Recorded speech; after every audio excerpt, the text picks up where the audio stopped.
What Charles Darwin glimpsed over 150 years ago is now the bedrock of biology.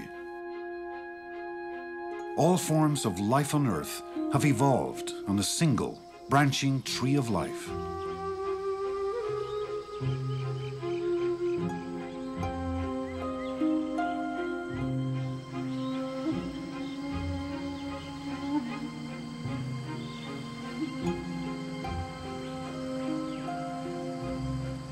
One of the most important ideas that Darwin had was that all living things on Earth were related.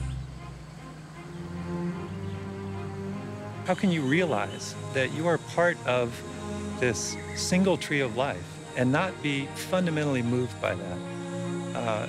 It's something that stirs the soul. Following in Darwin's path, biologist Chris Schneider and his colleagues have come to South America, to a remote region of Ecuador near the base of the Andes Mountains. The rainforest may be home to more species of animals than anywhere else on Earth. Darwin had been awestruck by its endless variety of life. He wrote that he felt like a blind man being given sight, and that the sounds of the rainforest were like a great cathedral at evensong.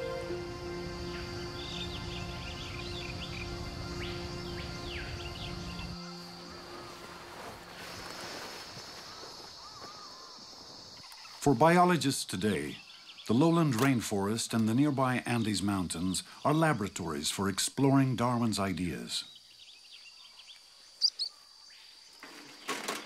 Get out.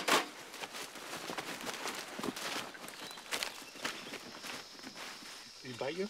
Over the next several days, Schneider's team will track down rats and frogs, bats, birds, and lizards, through day and night, both here in the rainforest and high up in the mountains. By comparing the two groups of animals, they hope to better understand how changing environments might trigger the evolution of new species. You just can't help but be awestruck by the fact that there are so many different kinds of things here. There are 12 species of primates. There are 550 species of birds that have been identified here. There are 100 species of frogs right here in this little area. Wow, that's great. The Spiculamus. Why is there such diversity here?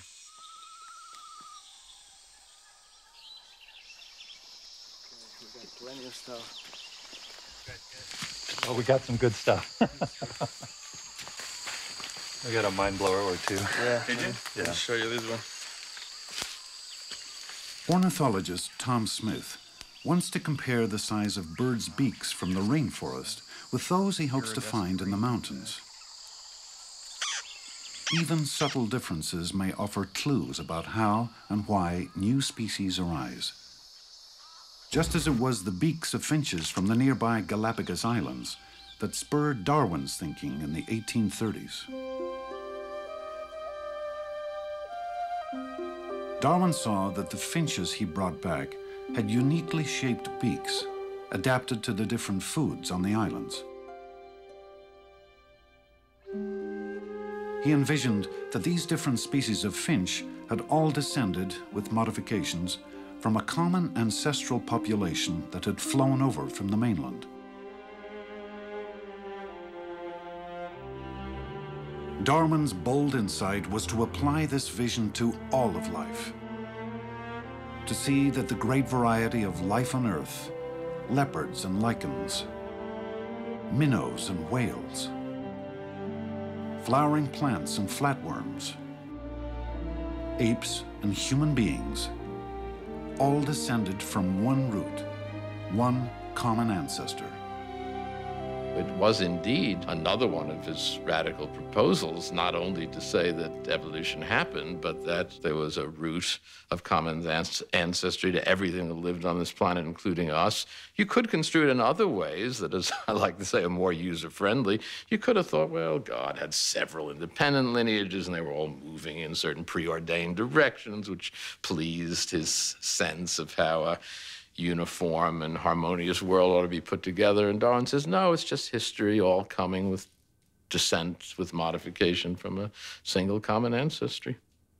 The key to Darwin's thought in every realm is that given enough time and innumerable small events, anything can take place by the laws of nature. So whether it's the raising of mountains or the evolution of new species, all of these things happen through time and change.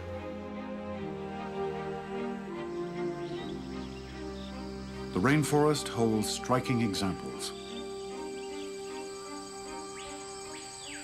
Take a look at this mantis here. This thing is almost perfectly disguised as a leaf. But you can see, if you look at the underside, that it's a praying mantis, just like you'd find in a garden in North America. But this one is highly modified.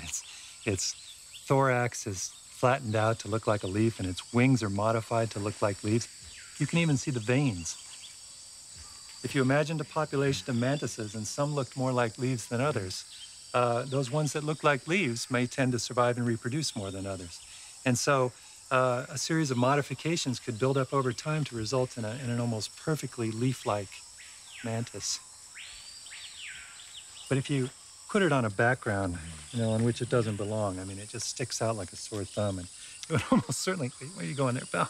It would almost certainly get eaten by something. Before heading into the mountains, Smith collects more birds to add to what he's learned in the rainforest. Lower bill length. How different will the highland birds prove to be? 9.2. Coleman is 10. Different enough to be considered new species? Suppose Coleman. Branching off in a new direction on the tree of life?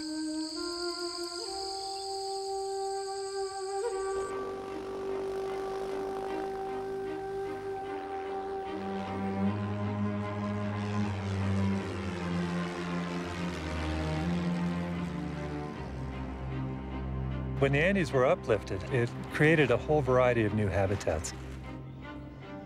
The animals that were in the lowland rainforest had an enormous opportunity to colonize these new habitats, and they did so. The real question is whether adaptation to these new environments can lead to the formation of new species. Flying less than 1 hour, Schneider and Smith moved from the steamy lowlands to the wind-swept Andean peaks. Animal populations made the same journey, but gradually, over many generations.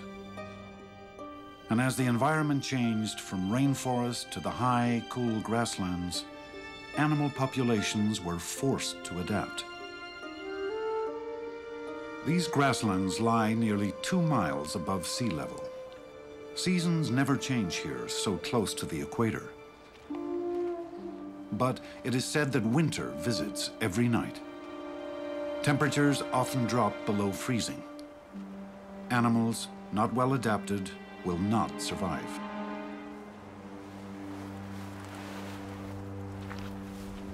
Hummingbirds are amazing.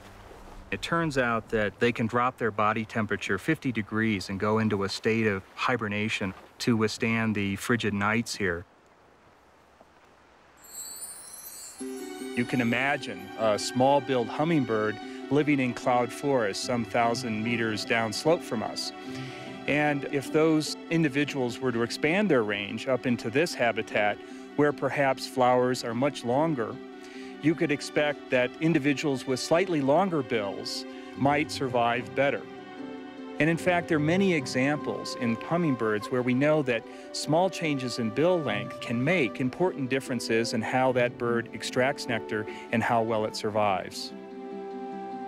We're seeing that changes in the environment can be very important in changing the characteristics of those animals as they move between environments. And we believe very strongly that, in many cases anyway, that this can be very important in the progression to new species. From one species of bird, the common ancestor, hummingbirds with beaks of different lengths evolve over many generations. And if these populations change so much that they can no longer reproduce with one another, They are considered separate species on the tree of life. Smith and Snyder want to see how closely related the highland birds are to the birds they examined in the lowland rainforest. Again, is that right? They compare color, beak length, wingspan, just as Darwin would have done. But they have another tool that Darwin never even dreamed of. Okay, that should be plenty. DNA. Darwin was convinced that traits were passed on from generation to generation, but he didn't understand how. We now know that the sequence of the 4 chemical building blocks of DNA determines the traits of all living things. Each generation passes on this text of A's, T's, C's, and G's to its offspring. But occasional mistakes in copying, mutations, can result in new traits. By comparing DNA, we can determine who's most closely related to whom. We can determine when they had a common ancestor, when they diverged from that common ancestor. Laboratory analysis reveals that DNA from the rainforest hummingbirds differs only very slightly from that of the highland hummingbirds. Turn them loose. Okay. They must have diverged from a common ancestor relatively recently in the history of life on Earth, about 3 million years ago. We're examining the genetic material that makes organisms what they are. And written in that DNA is the history of their evolution. The fact that the blueprints for all living things are in the same language, the genetic code of DNA, is powerful evidence that they all evolved in a single tree of life. How is it that organisms that are so different can be related? That we are related to a flatworm or a bacteria. Darwin emphasized that small changes would accrue every generation. And these changes could build up to amount to enormous changes. It's not really hard to understand how major transitions could come about given that life has been around for 3.5 billion years. Darwin really had it right.